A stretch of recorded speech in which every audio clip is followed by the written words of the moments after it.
Al-Fatihah.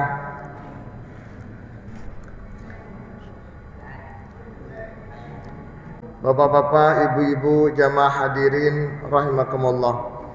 Alhamdulillah malam ini kita semua bisa melanjutkan kajian hadis ahkam, hadis-hadis sahih Al-Bukhari, sahih Muslim, al-muta'alliqah bi ahkamil ibadah, yang berhubungan dengan amal ibadah wal muamalah dan muamalah. Alhamdulillah, mudah-mudahan manfaat lan sesarengan ridho Allah Subhanahu wa taala. Allahumma amin. Malam ini kita akan membahas terkait dengan ilmu akhlak. Ilmu akhlak itu versi lain dari kata tasawuf, versi lain dari kata sufi, kebersihan hati. Karena di dalam Islam itu ada 3 ilmu yang patut kita jalani. Satu, ilmu syariat atau ilmu fikih, hukum. Yang kedua, ilmu akidah, atau dibalik, pertama ilmu akidah, tauhid, tentang teologi dan ketuhanan. Yang kedua tentang hukum tengah syariat. Yang ketiga tentang akhlak atau tasawuf. Nah, ketiga ilmu itu yang kemudian disimbolkan di dalam hadis menjadi iman, Islam, dan ihsan. Iman itu adalah merupakan dasar dari sebuah ideologi atau akidah, sedangkan Islam dasar dari syariat. Kemudian ihsan dasar dari akhlak ataupun tasawuf. Cuma berbeda di dalam pengistilahan, tetapi prakteknya sama. Kalau akhlak itu mesti perbuatannya hati. Kalau syariat itu perbuatannya lahir. Lahir itu badan. Akidah itu keyakinan. Keyakinan panjenengan soyo harus sesuai dengan akidah. Nah, akidah itu cuma satu, Pak, ketuhanan, mengesahkan Allah yang disebut dengan tauhid. Dari kata wahdah, wahid, ahad. Nah, Islam itu mempunyai 5 tujuan, Pak, yang disebut dengan maqasidus syariah. 5 tujuan Islam.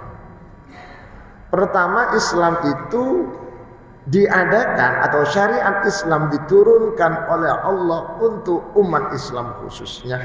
Pertama, untuk menjaga akidah, menjaga keyakinan agar tidak tersesat.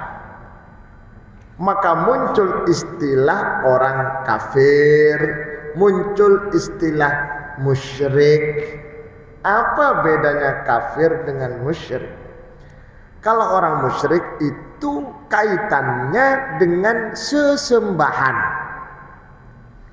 Orang yang menyembah selain Allah pasti namanya musyrik.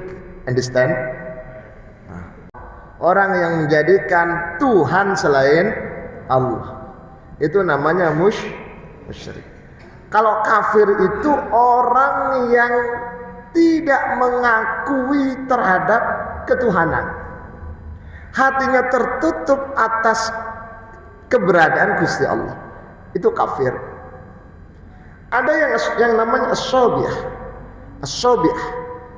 Kalau dalam Quran ada innalladzina amanu walladzina hadu wan nasara was-sabiin. Sabiah itu kaum Zoroaster, penyembah bintang, matahari, rembulan, yang dulu pernah ditemui oleh Nabi Ibrahim. Nabi Ibrahim itu sebelum menjadi nabi, dia proses pencarian Tuhan itu lama. Melihat bintang, oh ini Tuhanku, tapi kok kecil. Habis itu hilang, muncul bulan, oh ini yang lebih besar. Ternyata tak sampai subuh sudah redup. Muncul yang besar namanya matahari. Oh ini besar. Ternyata matahari tidak bisa bertahan sampai malam. Akhirnya putus, Pak. Maka kemudian turunlah malaikat Jibril untuk membimbing Nabi Ibrahim bahwa Tuhan itu tidak ada padanannya. Tuhan itu adalah Esa. Qul huwallahu ahad. Abu Jahal datang pada Rasulullah. Rasul, Tuhanmu itu seperti apa? Kalau Tuhan kita ada yang terbuat dari batu, ada yang terbuat dari kayu, ada yang terbuat dari tanah, ada yang terbuat dari besi, emas, ada yang terbuat dari roti. Kemudian turunlah malaikat Jibril membawa qul huwallahu ahad, Allahus samad, lam yalid wa lam yulad wa lam yakul lahu kufuwan ahad. Katakan Muhammad, huwallah ahad, Allah itu ahad, esa, satu. Allahus samad, Allah menjadi tumpuan kita. Apa yang panjenengan butuhkan, minta sama Allah. Allahus samad, lam yalid, Allah tidak beranak, walam yulad, Allah tidak beranakkan, Allah tidak dilahirkan, walam yakul lahu kufuwan ahad, Allah tidak ada padanannya. Itu urusan hati, keimanan. Maka surat Qulhu itu disebut dengan surat Al-Ikhlas karena kaitannya dengan hati. Padahal di dalam ayat-ayatnya gak ada kalimat menunjukkan wal ikhlas, gak ada. Tapi kenapa kok disebut dengan al-ikhlas? Karena kaitannya dengan hati, ketulusan seseorang untuk menauhidkan Allah. Beda dengan Al-Fatihah. Al-Fatihah disebut dengan Al-Fatihah atau surat pembuka karena Al-Fatihah di awal Quran. Al-Baqarah disebut dengan Al-Baqarah karena di dalamnya menceritakan tentang Al-Baqarah, jenis binatang yang bernama sapi. Ali Imran disebut dengan surat Ali Imran karena di dalamnya banyak menceritakan keluarganya Imran. Ali itu keluarga. Tapi yang maksud di sini adalah istrinya Imran. Siapa istrinya Imran itu? Ada yang tahu nggak? Hannah. Istrinya Imran itu Hannah. Imran punya istrinya Hannah, nanti lahir anak yang diangkat Nabi Zakaria sebagai anak angkatnya Nabi Zakaria, namanya Maryam. Maryam lahir anak yang bernama Isa. Makanya orang hamil yang kesulitan untuk lahir itu bacakan doanya ini, Pak. Orang yang waktunya lahir dibacakan doa ini cukup satu kali pakai air. Bismillahirrahmanirrahim. Hannah waladat Maryam wa Maryam waladat Isa. Ukhruj ayyuhal maulud biqudratil malikil ma'bud. La haula wala quwata illa billahil azim. Keluar. Dan sudah saya buktikan 3 kali. Makanya kalau ada yang hamil nanti jangan pulang dulu, saya kasih air. Biar langsung. Asalkan waktunya lahir. Yang kedua, tujuan syariat itu, Pak, hifdzu, selain pertama hifdzuddin, hifdzun nafas, menjaga jiwa. Jiwa seseorang itu, Pak, dijaga di dalam Islam, baik muslim non muslim. Jadi harganya nyawa itu mahal. Tidak boleh membunuh orang, tidak boleh melukai orang, tidak boleh menyakiti orang. Itu dijamin oleh agama. Gak boleh. Yang membunuh ya dibunuh. Itu namanya kisos sepadan. Kecuali pihak korban memaafkan.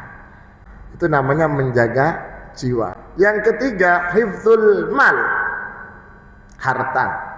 Dihormati hartanya seseorang itu, Pak. Makanya tidak boleh mengambil harta milik seseorang. Tidak boleh curang di dalam jual beli. Itu diatur, Pak. Yang keempat, hifdzun nasl, keturunan. Napa istilahnya? Sperma itu gak boleh dikuak sembarangan, Pak. Harus di tempatnya yang halal, yang bisa membedakan manusia dengan binatang. Tapi sekarang trennya di barat begitu, Pak. Tidak mau ribet dengan adanya suami, tapi pengen punya anak. Akhirnya Pak, sewa seseorang biar menghamili. Yang lebih parah juga tidak mau hamil. Akhirnya sewa rahimnya tetangga. 1 miliar Pak, suruh metang 9 bulan. Mau nggak? Metang 9 bulan, disewa 1 miliar Pak. Cari ini tonggo, gak apa-apa. 1 miliar kerja gak kira oleh. Wani saiki Pak. Kalau di Indonesia yang tren tuh gak mau lahiran normal, maunya sesar, terutama artis-artis sesar semua. Ngono. Wedi loro.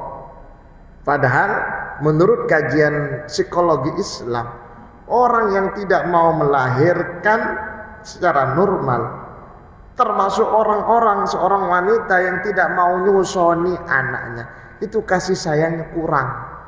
Kontak batin dengan anak yang dilahirkan kurang. Berbeda dengan anak yang dilahirkan murni dan anak yang disusoni. Kata dokter, wanita yang nyusoni anak itu sehat, dan lebih sehat lagi kalau nyusoni bapaknya. Katanya begitu Pak. Kemudian yang kelima, yang terakhir, hifdzul airat, menjaga kehormatan. Gak boleh ngenyek-ngenyek orang Pak. Gak boleh. Uang kan sudah terbiasa istilahnya apa ya, bully Pak ya. Wong ireng dasar, ireng ngono Pak. Wong lemu dasar lemu, wong kuru pokoknya wong iku elek kabeh. Wong pendek dasar cebol, wong dhuwur bahan tinggi Pak. Unta ngono Pak. Gak boleh ngono Pak. Itu dijaga di dalam Islam. Makanya Rasulullah katakan, man kana yu'minu billahi wal yawmil akhir falyakul khairan aw liyasmut. Orang yang mengaku dirinya beriman pada Allah dan hari akhir, maka hendaknya berkata yang baik atau diam. Uskut, diam. Kalau nggak bisa ngomong baik, betul diam. Itu Islam Pak. Mugi-mugi manfaat Pak nggih. Sesarangan ridha Allah Subhanahu wa taala. Subhanakallahumma bihamdika asyhadu an la ilaha illa anta astaghfiruka wa atubu ilaik. Assalamualaikum warahmatullahi wabarakatuh.